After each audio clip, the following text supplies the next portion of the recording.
Good morning deer মিষ্টি লাইফস্টাইলে সবাইকে স্বাগত জানিয়ে আজকে ব্লগটা আমি শুরু করে দিলাম। আশা করি তোমরা সবাই ভালো আছো, আর আমি কিরকম আছি তোমরা দেখতেই পাচ্ছ।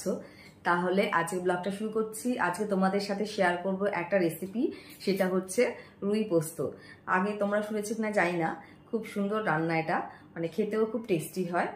যাই হোক, তার আগে চা তৈরি করব। ও আজকে আবার সানডে মর্নিং, বর বলেছে প্যানকেক খাবে, সেটার জন্য সব ব্যবস্থা করতে হবে।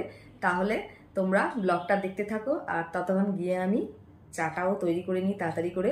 আর আজকে আবার সব মোছামুছিও আছে, তাহলে তোমরা ব্লগটা দেখতে থাকো।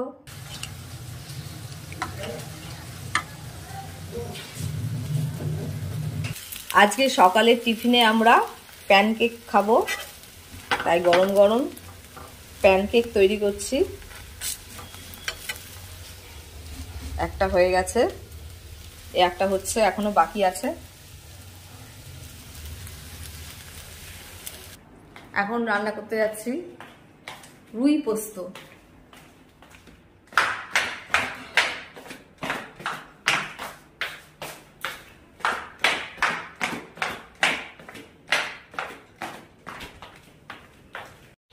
এখানে আমি পোস্তটাকে, এখানে 3 চামচের মতো, বড় চামচের 3 চামচ পোস্ত নিয়ে 1 ঘন্টার মতো ভিজিয়ে রেখেছিলাম।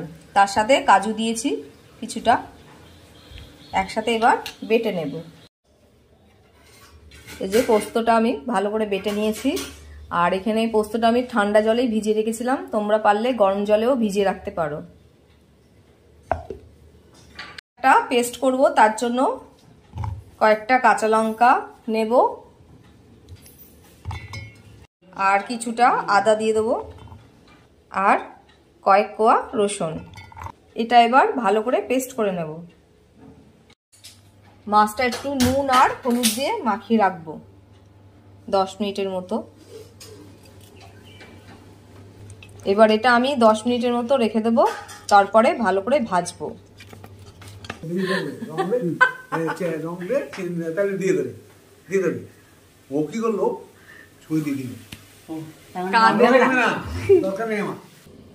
মাছটা সর্ষের তেলে ভাজবো, আর রান্নাটা পুরো সর্ষের তেলেই করব। একটু বেশি করে দিচ্ছি, পরে তেলটা তুলে নেব। এই যে এসে গেছে গোপাল।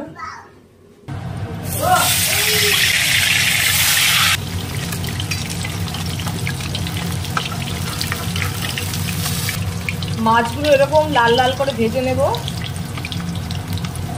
এখানে 4টে পেঁয়াজ আমি এরকম কুচি করে রেখেছি, আর একটা টমেটো নিয়ে নিয়েছি, এটা পেস্ট করে নেব। পেঁয়াজটা আমি ভালো করে ধুয়ে নিয়েছি।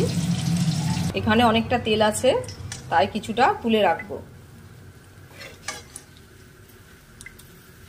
এবার মাছ ভাজার তেলেই আমি কালো জিরে ফোড়ন দিয়ে দেবো। যখন একটু ভাজা ভাজা হয়ে যাবে, আমি পেঁয়াজটা এর মধ্যে দিয়ে দেবো। পেঁয়াজটা একটু লাল লাল করে ভেজে নেব। পেঁয়াজটা লাল করে ভাজা হয়ে গেছে, এর মধ্যে আমি কাঁচা লঙ্কা, আদা আর রসুনের পেস্টটা এবার দিয়ে দেবো।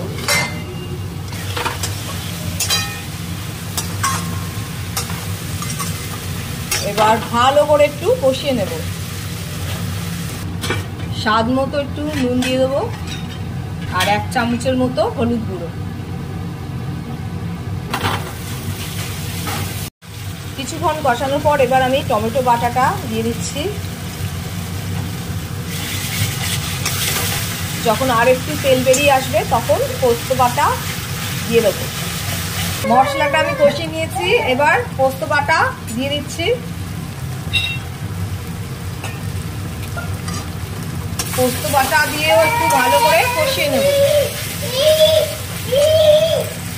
হ্যাঁ হ্যাঁ, পোস্তর সাথে ভালো করে এবার কষিয়ে নেব মশলাটাকে।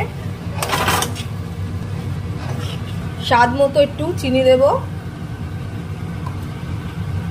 আর এটা কিন্তু মাখা মাখা হবে, আর একটু ঝাল হবে। যারা ঝাল পছন্দ করো তাদের তো ভালো, আর যারা কম ঝাল খাও তারা অল্প লঙ্কা বাটাটা দেবে। লঙ্কাটাকে তাহলে আলাদা করে বাটতে হবে, আমি যেমন একসাথে বেটে নিয়েছি। এবার আমি জল দিয়ে দেবো, ঠান্ডা জলই দিচ্ছি। রুই পোস্ত কিন্তু মাখা মাখা হবে। ঝোলটা যখন একটু ফুটে উঠবে, তখন মাছগুলো দিয়ে দেবো। এটা আর ঢাকা দিচ্ছি না, 10 মিনিটের মতো একটু ফুটিয়ে নেব। পুচকুটা স্নান করছে, ঠাকুমা স্নান করে দিচ্ছে, তার জন্য এত চিৎকার করছে।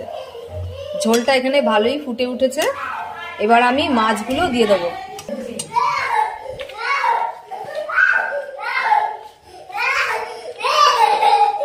এত কান্না কিসের?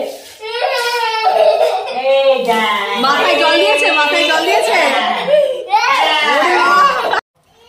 মাছ দেওয়ার আগে আমি এখানে কাঁচা লঙ্কা দিয়ে দিচ্ছি, দুটো কাঁচা লঙ্কা ফেলে রেখেছিলাম, এবার দিয়ে দিয়েছি। এবার মাছগুলো দেব।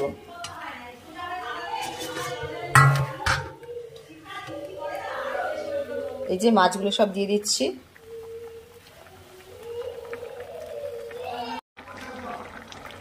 রুই পোস্ত পুরো রেডি, এবার আমি নামিয়ে নেব। 5 মিনিটের মতো একটু ফুটিয়ে নেব, তারপরে নামিয়ে নেব। এই গরম গরম ভাতের সাথে তো ভালোই জমে যাবে। রুই পোস্ত পুরো তৈরি, এবার আমরা গরম গরম ভাতের সাথে এটা খাবো। গরম গরম ভাতের সাথেই কিন্তু ভালো লাগবে, তার জন্য এটা আমি সবার শেষে করলাম। মা আজকে লাউ আর ডাঁটা শাক না কি শাক বেশ রান্না করলো, আর এখন এই যে পাশে ভাত হচ্ছে।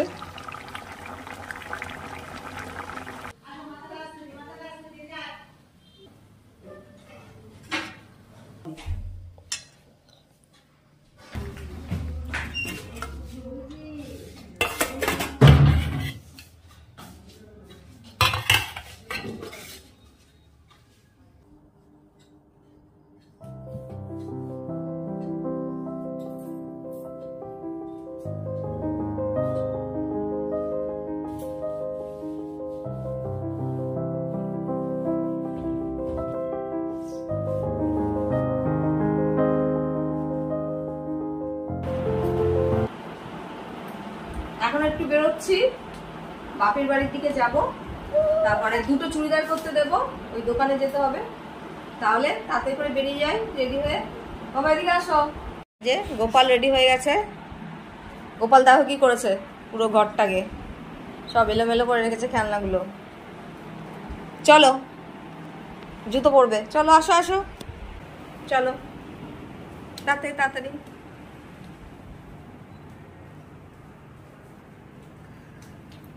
বেঁধে রাখতে হয়েছে দড়ি দিয়ে। এই যে খুলে দিয়েছি, যাও, জেলখানা থেকে ছাড়া পেলো।